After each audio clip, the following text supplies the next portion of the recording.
Hello Chalakutis, welcome to my YouTube channel. நான் உங்கள் Arjun Ram. Bison Kaalamaadan அப்படின்னு சொல்லிட்டு ஒரு தமிழ் படம் மாரி செல்வராஜ் சார் இயக்கத்துல த்ருவ் விக்ரம் ஹீரோவா நடிச்சு கமிங் ஃப்ரைடே அக்டோபர் 17 தீபாவளி ஸ்பெஷலா ரிலீஸ் ஆகுதுங்க. அந்த படத்துல நான் ஒரு சின்ன ரோல் பண்ணிருக்கேன். ஸோ அந்த காஸ்டிங் எப்படி நடந்தது, எனக்கு எப்படி கால் வந்தது, அதை பத்தி தான் இந்த வீடியோல நான் உங்களோட ஷேர் பண்ண போறேன். So without wasting any time let's dive into the video. தனி ஒருவன் நினைத்து விட்டார்.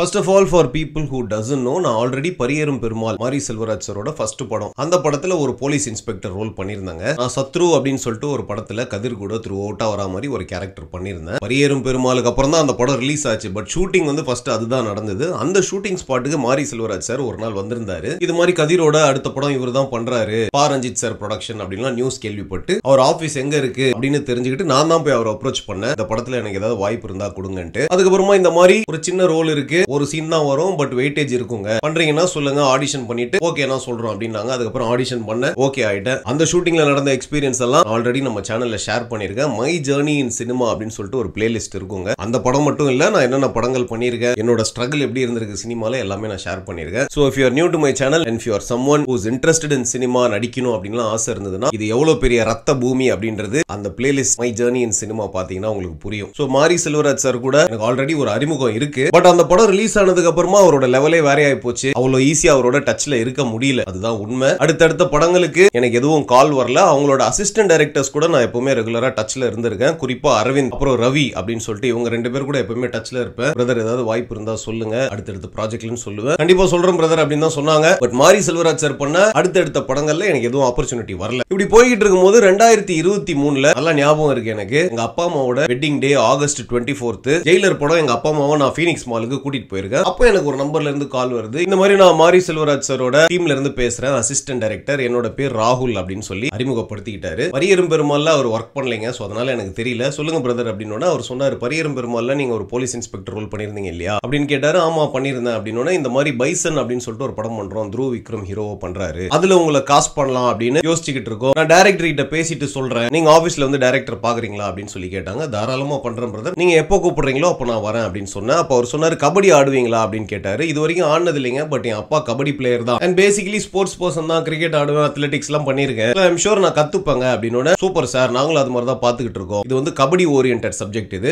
ஒரு கபடி பிளேயர் மாதிரி தான் உங்களை காஸ்ட் பண்றதுக்கு யோசிச்சுக்கிட்டு இருக்கோம். ஒருவேளை அப்படி நாங்க உங்களை காஸ்ட் பண்ணா எங்க டீமோடே இருந்துகிட்டு கபடி எல்லாம் கத்து கொடுப்பாங்க, ஒர்க் ஷாப்லாம் நடக்கும், அதெல்லாம் டைம் ஸ்பெண்ட் பண்ணி கத்துக்கிறதுக்கு உங்களுக்கு விருப்பமா அப்படின்னு கேட்டாரு. நான் விருப்பங்க, ஒன்னும் பிரச்சனை இல்லை, நீங்க சொல்லுங்க நான் வரேன் அப்படின்னு சொல்லிட்டு போனை கட் பண்ணிட்டேன். I was basically excited. என்னன்னா போலீஸ் இல்லாம எந்த ரோலா இருந்தாலும் நமக்கு ஓகே தான் பண்ணலாம் அப்படின்ற மாதிரி தான் ஒரு மூட்ல இருந்தேன். ஏன்னா இது வரைக்கும் நான் தமிழ் சினிமால சின்னதா பண்ணதா இருக்கட்டும், மலையாளத்துக்கு கூட போய் நான் பண்ணிட்டாங்க, எல்லாமே போலீஸ் கேரக்டர் ரோல் தான். அதனால எனக்கு ஒரு சேஞ்ச் இருந்தா போதும் அப்படின்றதுனால தான் ரொம்ப எக்ஸைட்டடா இருந்தேன். பட் 2023 இந்த கால் வந்து கட் பண்ணாரு. அதுக்கப்புறமா சில மாதங்களுக்கு அப்புறம் திரும்ப கால் பண்ணி, பிரதர் நாளைக்கு வந்துருங்க, மாரி சார் உங்களை மீட் பண்றேன்னு சொல்லிட்டாரு அப்படின்னு சொல்லிட்டு சொன்னாரு. சரி பிரதர் நாளைக்கு வந்துடுறேன், லொகேஷன் அனுப்புங்க அப்படின்னு சொல்லிட்டு போனை வச்சுட்டேன். அப்புறம் திடீர்னு மறுநாள் காலையில ஒரு மெசேஜ் அனுப்புறாரு, பிரதர் சாரி இன்னைக்கு டைரக்டர் பிஸியா இருக்காரு, இன்னைக்கு மீட் பண்ண முடியாது, நான் அப்புறம் கால் பண்றேன் அப்படின்னு சொன்னாரு. சரி ஓகே ஒன்னும் பிரச்சனை இல்லை பிரதர், நீங்க சொல்லுங்க, நீங்க எப்போ சொன்னாலும் நான் வரேன் அப்படின்னு சொன்னேன். அதுக்கப்புறமா மாதங்கள் போய்கிட்டே இருக்கு, எனக்கு எதுவும் மெசேஜ் வரல. பைசன் படம் ஷூட்டிங் ஸ்டார்ட் ஆயிடுச்சு அப்படின்லாம் நான் நியூஸ் கேள்விப்பட்டேன். சோ ஆஸ் யூசுவல் நமக்கு வாய்ப்பு இல்ல போல, அதனால சொல்லாம விட்டுட்டாங்க அப்படின்னு சொல்லிட்டு நான் என் வேலையை பார்க்க ஆரம்பிச்சிட்டேங்க. இப்படியே போயிட்டு இருக்கும்போது 2024 ஜூலைல எனக்கு உடம்பு சரியில்லாம கிலியன் பார் சிண்ட்ரோம் அப்படின்னு சொல்லிட்டு ஒரு டெட்லி டிசீஸ் வேற எனக்கு வந்துருச்சு. ஒரு 45 டேஸ் நான் செமி பேரலைஸ்டா இருந்தேன், பெட் ரிட்டனா இருந்தேன். திரும்ப நம்மளால ஷூட்டிங்லாம் போக முடியுமா, இயல்பு நிலைக்கு நம்ம வாழ்க்கை திரும்புமா அப்படின்ற மாதிரி ஒரு சிச்சுவேஷன்ல இருந்து என்னோட வில் பவர் மூலமா நான் ஃபைட் பண்ணி பேக் டு நார்மல் 45 டேஸ்ல வந்துட்டேங்க. சோ செப்டம்பர் மாசம் நான் சரியாயிட்டேன். அரௌண்ட் அக்டோபர் எண்ட் 2024 திரும்ப அவர் ராகுல் எனக்கு கால் பண்றாரு. பிரதர் ஞாபகம் இருக்கா, நான் தான் ராகுல், இந்த மாதிரி பைசன் படத்துக்காக உங்களை கேட்டிருந்தேன் இல்லையா காஸ்டிங்க்கு அப்படின்னாரு. பிரதர் நல்லாவே ஞாபகம் இருக்கு, கால் பண்றேன்னு சொன்னீங்க, ஆனா கால் பண்ணவே இல்லையே அப்படின்னு. இல்ல பிரதர் அந்த கபடி இதுக்கெல்லாம் காஸ்டிங் முடிஞ்சு போச்சு, நான் உங்களுக்கு வேற ரோல் சொல்றேன். அமீர் சார் இந்த படத்துல ஒரு முக்கியமான ரோல் பண்றாரு, அவங்க கேங்ல வர மாதிரி ஒரு முக்கியமான கேரக்டர்ல நான் உங்களை காஸ்ட் பண்றேன் பிரதர் அப்படின்னாரு. நான் அவர்கிட்ட சொன்னேன், பிரதர் போலீஸ் இல்லாம நல்ல ஒர்த்தான ரோல் எதா இருந்தாலும் சொல்லுங்க பிரதர், நான் பண்றேன், ஒன்னும் பிரச்சனை இல்லை அப்படின்னு சொல்லிட்டு அவர்கிட்ட சொன்னாங்க. அவர் பிரதர் கண்டிப்பா பிரதர் இது செமையா இருக்கும் இந்த ரோல் அப்படின்னாரு. நான் கூப்பிடுறேன் அப்படின்னு சொல்லிட்டு வச்சாரு. திரும்ப ஒரு 10 நாள் காணாம போயிட்டாரு. என்னடா இவர் கண்ணாமூச்சி ஆட்டம் ஆடிக்கிட்டு இருக்காரு அப்படின்னு யோசிச்சுட்டு இருக்கும்போது நவம்பர் 10 மாதிரி எனக்கு ஒரு கால் வருதுங்க 2024. பிரதர் அந்த அமீர் சார் கேங்ல இருக்க காஸ்டிங் எல்லாமே முடிஞ்சு போச்சு, இப்ப கடைசியா உங்களை டைரக்டர் ஒரு ரோலுக்கு ஓகே பண்ணிருக்காரு, பண்ணுவீங்களா அப்படின்னு கேட்டாரு. என்ன ரோல் பிரதர் அப்படின்னு கேட்டேன். ஒரு போலீஸ் ஆபீசர் ரோல் அப்படின்னாரு. எனக்கு என்ன சொல்றதுன்னே தெரியலங்க. இந்த போலீஸுக்கும் எனக்கு என்ன சம்பந்தம் சம்பந்தம்னே எனக்கு தெரியல. இப்போ மேபி உங்களுக்கு பார்க்கும்போது தோணலாம் மீசெல்லாம் வச்சுட்டு அப்படிதான் ப்ரோ இருக்கீங்க அப்படின்னு உங்களுக்கு தோணலாம். பட் யூஸ்வலா இது என்னோட லுக்கு கிடையாது. நான் மீசை தாடிலாம் வச்சேனோ ஒரு ஸ்டப்ஸ் அந்த மாதிரி லுக் வச்சேன்னா போலீஸ்கார மாதிரிலாம் இருக்க மாட்டேன். அது என்னவோங்க எங்க அப்பா ஒரு ரிட்டையர்டு போலீஸ் ஆபீசர், தம்பி போலீஸ் ஆயிடுறியா அப்படின்லாம் கேட்டிருக்காரு. இல்லப்பா அதெல்லாம் நமக்கு செட் ஆகாது, உங்களை தான் நான் பாக்குறேன், நாய் பழப்பு அது வேணாம்பா அப்படின்னு சொல்லிட்டு ரிஜெக்ட் பண்ணிட்டேன். அதனாலயே என்னமோ தெரியல, திரும்ப அதே தான் எனக்கு வருது. எனக்கு இப்படி சொன்ன உடனே என்ன பிரதர் திரும்பவும் போலீஸ் ரோலா என்ன பிரதர் அப்படின்னு, இல்ல மாரி சார் சொல்றாரு நீங்க பணம் நல்லா இருக்கும்னு சொல்றாரு, பண்ணுங்க. ஹீரோ த்ருவ் விக்ரம் காம்பினேஷனும் பசுபதி சார் காம்பினேஷன்லயும் வருது இந்த சீனு. நல்லா இருக்கும் பிரதர் சீனு, நீங்க அவர் என்கொயரி பண்ணி அதுக்கப்புறம் ஒரு ஃபைட் சீக்வன்ஸ்லாம் இருக்கு, நல்லா வெயிட்டா இருக்கும் பண்ணுங்க அப்படின்னாரு. சரி குழப்பே இல்லாம இருக்கிறதுக்கு நாய் பழப்பு எவ்வளவு பரவாயில்ல அப்படின்ட்டு சரி பிரதர் நான் பண்றேன். ஏன்னா மாரி செல்வராஜ் சார் படம் இந்த மாதிரி படத்துல ஒரு சின்ன அங்கமா இருந்தாலும் ஹாப்பி தான் அப்படின்ட்டு ஓகே சொல்லிட்டேன். சோ மாரி செல்வராஜ் வந்து மீட் பண்ணுங்க எதுவுமே சொல்லல. பிரதர் மேனேஜர் கால் பண்ணுவாரு, நீங்க சம்பளம் பேசிக்கோங்க, 4 நாள் ஷூட் இருக்கும், சம்பளம் பேசினதுக்கு அப்புறம் நான் மத்த டீடைல் சொல்றேன், ஷூட் டேட்ஸ்லாம் மேனேஜர் சொல்லுவாரு அப்படின்னு சொல்லிட்டு கட் பண்ணிட்டாருங்க. அதுக்கப்புறம் மேனேஜர் பேசினாரு, சம்பளம் பேசணும், ஷூட் டேட் சொன்னாங்க, நவம்பர் 27 இருந்து ஒரு 4 நாள் சொன்னாங்க. ஷூட்டிங் ஸ்பாட் பாத்தீங்கன்னா கும்முடிப்பூண்டி பக்கத்துல ஒரு ஏரியா,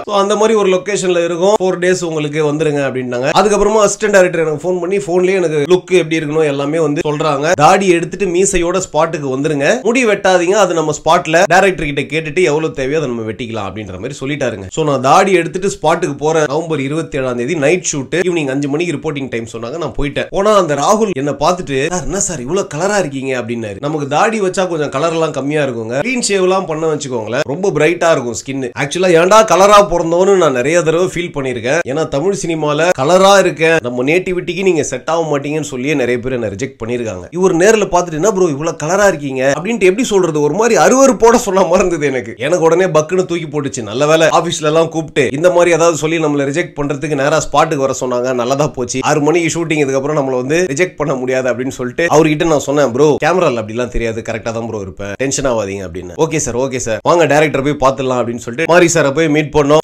ஓகே முடி இந்த அளவுக்கு வெட்டிக்கோங்க, இப்படி ஒரு லுக் வச்சுக்கோங்க அப்படின்னு சொல்லிட்டு அமிச்சிட்டாரு. அதுக்கப்புறமா போய் ரெடி ஆயிட்டு காஸ்டியூம்லாம் சேஞ்ச் பண்ணிட்டு நான் ஸ்பாட்டுக்கு வந்ததுக்கு அப்புறம் மாரி செல்வராஜ் சார் படம் ஷூட்டிங்னா சும்மாவா பயங்கரமான சம்பவங்கள்லாம் இருக்கும். மாரி செல்வராஜ் சார் கிட்ட பயங்கரமா நான் திட்டெல்லாம் வாங்கினேன். அது என்ன திட்டு என்ன நடந்தது ஆக்சுவலா அப்படின்றத நான் நாளைக்கு அடுத்த வீடியோல உங்ககிட்ட ஷேர் பண்றேன். ஏன்னா அது லென்த்தா சொல்லணுங்க, பெரிய சம்பவம் அது. சோ இதுதான் பைசன் கால மாடர்ன்ல நான் பண்ண சின்ன கேரக்டருக்கு நான் எப்படி கேஸ்ட் ஆனேன் அப்படின்றதோட story. Thank you so much for வாட்சிங் மக்களே. நான் நாளைக்கு மாரி செல்வராஜ் சார் கிட்ட என்ன திட்டு வாங்கினேன் அப்படின்றத பத்தி அந்த எக்ஸ்பீரியன்ஸை பத்தி ஷேர் பண்றேன். ஆல்சோ த்ருவ் விக்ரம் பசுபதி சார் இவங்களோட ஒர்க் பண்ண எக்ஸ்பீரியன்ஸ் எப்படி இருந்தது, அவங்களோட நேச்சர் என்ன, அதையும் நான் ஷேர் பண்றேன். So stay tuned. Tata bye bye, love you.